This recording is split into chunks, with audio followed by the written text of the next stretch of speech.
디시전에 우리 각 지역에 이러한 공산주의를 올리는 디시전들도 생기는데 이게 각 지역마다 수치가 조금씩 다르거든요. 공산주의 지도가 막 1%가 올라가는 게 있고 막 1.6% 이렇게 올라가는 것도 있지만 막 0.2%만 올라가는 것들도 있기 때문에 어지간해서 공산주의 지도가 높이 올라가는 그런 지역을 하나 그리고 2개만 클릭해 줍시다. 이거를 최대한 안 찍으려고 하는 거는 기본 안정도가 찍을 때마다 내려가서 최대한 안 찍으려고 하는 건데 한 2개 정도는 찍어 놓는 게 안전하더라고요.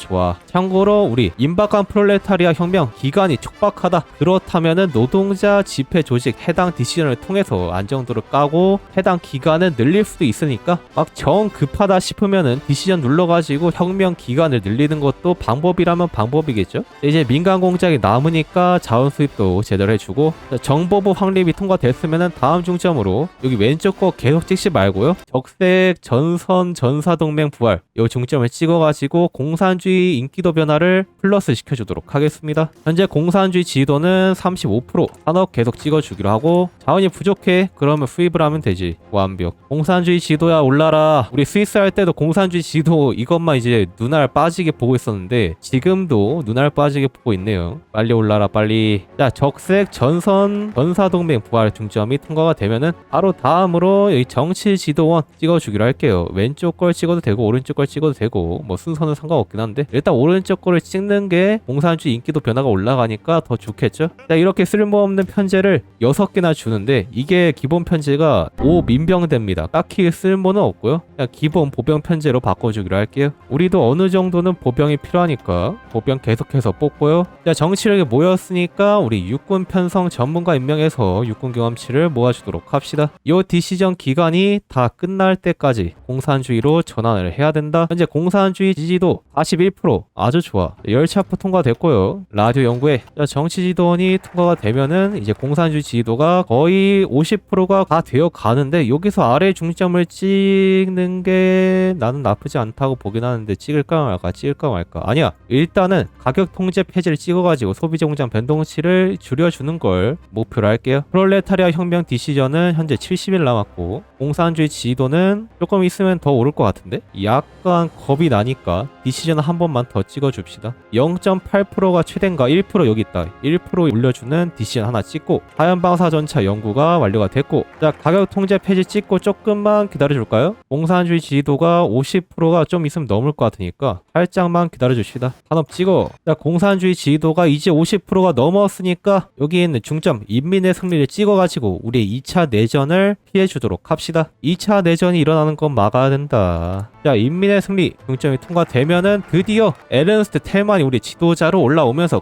독일 사회주의 공화국이 탄생을 하게 됩니다. 좋아. 약간 색깔이 이게 붉은색이면서도 붉은색이 아닌 것 같은 느낌 아닌 색이 되는데 국기 자체는 나쁘지 않은 것 같아요. 이 삼색기 가운데에 문양 박혀있는 게 나름 보기에는 마음에 듭니다. 우리 국가보안부를 설립해가지고 여기 로테 카펠레 결집까지 내려가 주도록 할게요. 그리고 첩보로 방첩이 하나 올립시다. 여기 공산 독일 루트가 이 첩보원을 굉장히 많이 주기 때문에 첩보원 활용을 열심히 해야 돼요. 조선소가 남는다고 하니까 알아서 할당을 하라고 해주고 그리고 우리가 현재 세계 긴장도를 6.7%밖에 안 올렸으니까 사실 정당화를 해도 되거든요. 우리 네덜란드랑 동인도에 정당화 한번 해주도록 하겠습니다. 정당화를 하고 다녀도 사실 독립보장에 걸릴 세계 긴장도가 아니기 때문에 안 할 이유가 없다. 정치 고문으로 첩보 조정관 임명해. 나는 첩보가 더 필요하다. 첩보원을 늘려. 그리고 장군 임명해 주고요. 연구로 소나 연구할 수 있도록. 수동적 방어 통과됐어. 그러면은 민간도 한번 연구해. 유럽의 주변 국가들을 공산주의로 변환시키고 우리 인민육 판무관부로 흡수하는 그런 루트가 우리 독일의 공산 루트, 그 중에서도 왼쪽에 스파르타쿠스 연맹의 유산 루트라고 보시면 되겠습니다. 우리는 귀찮으니까 대전략으로 가줄게요. 자, 정치 고문이 아니라 첩보원 열렸다고 하니까 임명하고 약간 스웨덴이 우리 편이 되면 좋을 것 같은데 스웨덴한테 이념 선전을 미리 돌려놓을까? 스웨덴이 자원이 많아가지고 우리 편이 되면 확실히 좋거든요. 자, 인도네시아 노동자들의 지원을 촉구하는 에르스트 텔만 동인도에 정당화 넣고 있고요. 우리 공군 경험치도 필요하니까 공군개혁 전문가를 임명하려고 했는데 경제법을 바꿔야 되나? 이따 전시경제를 한꺼번에 바꿔 공군개혁 전문가 임명해.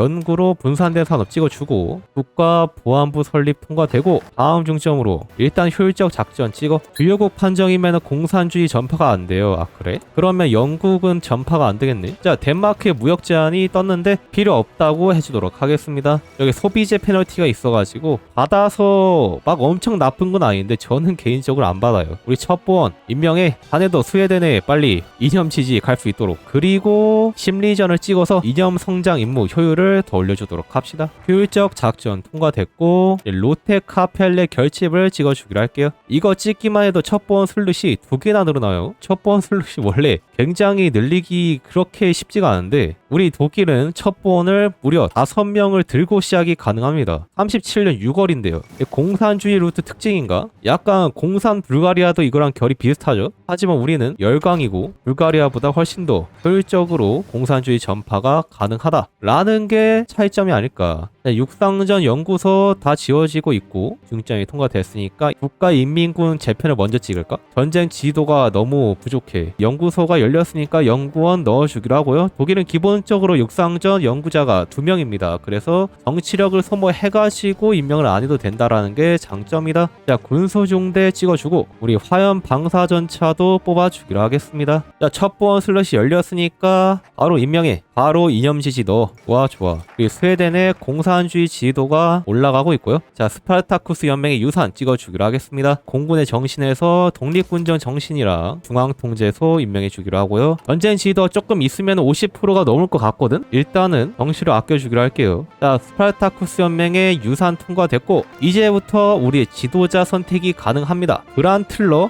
얘를 임명하면은 정치력이 내려가는 대신에 정당 인기도 안정도 변동치가 오르고요. 생산 효율, 정치 고문 비용이 마이너스가 됩니다. 에르스트 텔만이 계속 지도자로 있으면은 민병 공격 방어가 늘어나고 조직력도 늘어나요. 대신에 항복 한계치가 조금 내려갑니다. 민병대를 주로 쓸 거라면 텔만을 계속 유지시키는 것도 나쁘지 않죠. 자 마지막으로 실용적인 사회주의자가 필요하다를 찍으면은 정치력 플러스 10%, 안정도 10%, 관계 개선 10%, 뭐 정치 고문 비용과 민주주의 외국 수용이 늘어납니다. 결국에 첫 번째 선택지냐 마지막 선택지냐를 고르는 건데 생각보다 이 루트가 정치력이 많이 필요하더라고요. 그래서 정치력을 줄이는 첫 번째 선택지를 저는 별로 선호 안 합니다. 이게 효율적으로만 보자면 첫 번째가 좋긴 한데 정치력을 늘려주는 세 번째 선택지 늘려주기로 할게요. 자 그러면 우리 지도자로 오토 그로테블이 올라옵니다. 다음 중점으로 사회적 소요를 찍어주기로 할게요. 봉인도 정당화 며칠 남았어? 10일 남았구만. 아주 좋아. 일단은 그러면 정치 고문을 임명할까? 매일 정치력과 연구 속도를 주는 그래 마르크스주의 철학자를 임명해 주기로 하겠습니다. 그리고 우리 장군들 지금 여기 있을 때가 아니야. 네덜란드로 배치할 수 있도록. 그리고 우리 군대가 나오고 있죠. 바로 배치를 해가지고 사단에 할당시켜 줍시다. 네덜란드 정도는 먹고 시작하는 게 게임 플레이할 때 효율적이니까. 자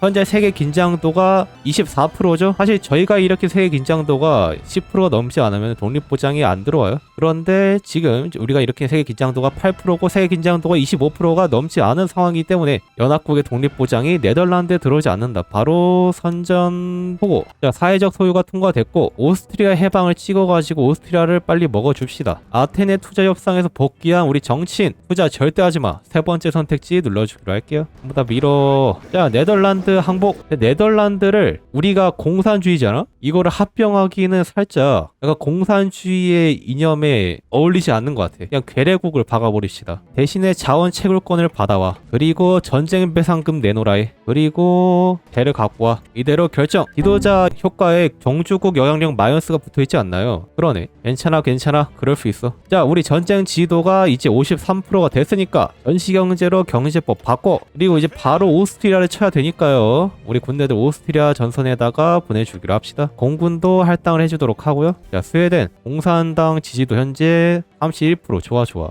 자 우리 육군 프로젝트로 구스타프 요거 한번 써보도록 하겠습니다. 열차포인데 그냥 열차포가 아니죠. 초중 열차포입니다. 굉장히 한번 써보고 싶었어. 바로 시작.